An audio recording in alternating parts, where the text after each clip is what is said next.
I'm wondering, when it came to playing the trigger-happy General W.R. Monger, how one kind of gets into that frame of mind. I don't know if you could hang out with Dick Cheney maybe, or Donald Rumsfeld, or... Well, I think our film's a little more lighthearted than that. I think one of the things that I actually really loved about the character is, yes, he has the responsibility, and certainly the voice does, of creating a character that is a military man for life, and he has the responsibility of running this prison where he hides the monsters away from society.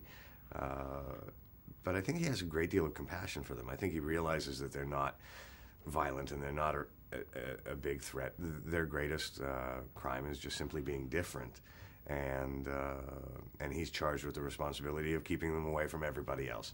So I think he really goes between the authoritative qualities that his responsibility requires, and this great kind of compassion for these monsters. Certainly with Ginormica, who is played by Reese Witherspoon, when he puts her in herself for the first time and tells her her new name, he's quite moved by her reaction. And so I liked the balance of that in the character. I know it's Jeffrey Katzenberg, the head honcho at DreamWorks Animation, tends to sort of get his cast, he tends to aim for big stars with little kids. And I know for you, I think Sarah's about 21, the other kids I'm guessing are about teenagers and all that, so yeah. It wouldn't have been that angle. I don't know whether there was, what it was exactly that grabbed you. And it wasn't. He didn't know that I have a 4-year-old grandchild. So that's who I'm actually taking to the opening, and I can't wait for him to see it, and I'll explain why in a minute. But I really don't know. I think Reese and I had worked together, and Reese's voice is in a relatively high register, and mine is obviously in a much lower one, and I think there's an interesting balance for that. But yeah, I'll have to ask him actually exactly why.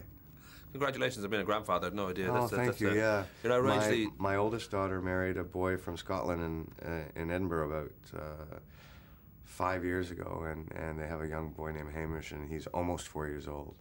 Wow. And so, yeah.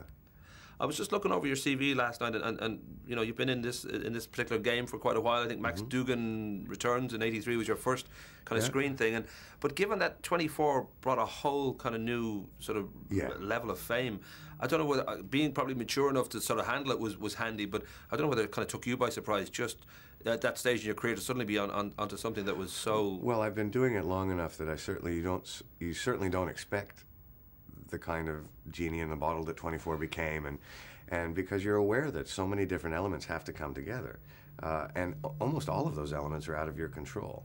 The other cast that you're working with, this cast with that material gels, and most importantly, an audience that is in the right mood at the right time to experience what you're doing.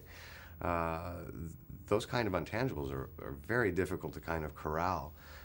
So when we made 24, we really made it for ourselves, because we really didn't even think it was going to get picked up, let alone become what it has. But you're right. I think when I made films like Lost Boys, Young Guns, Stand By Me, Flatliners, I was too young to know what an unbelievably fantastic and lucky opportunity all of those things were. And I had been lucky enough to do so well out of the gate that I just kind of accepted that this was what my life was going to be.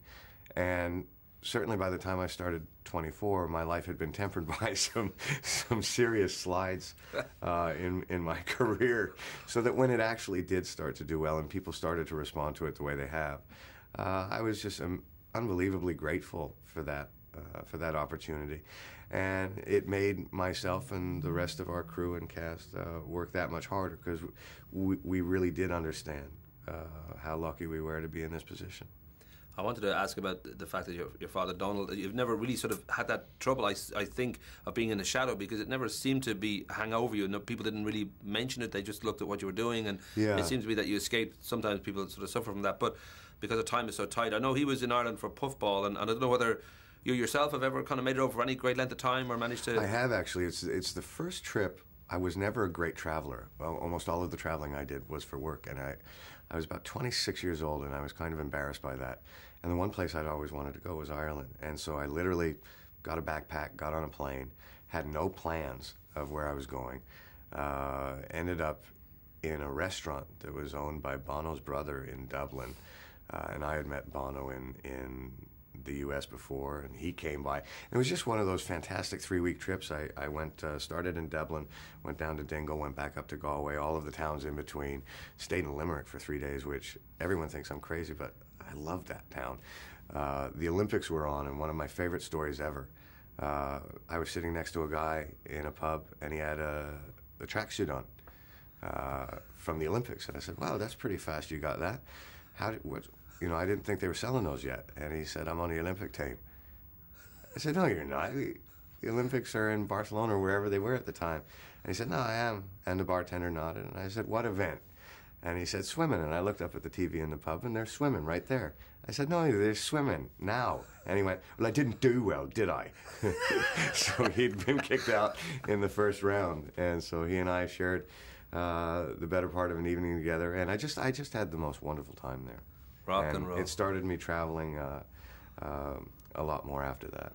Well, Limerick's a Jack Bauer kind of town, all right.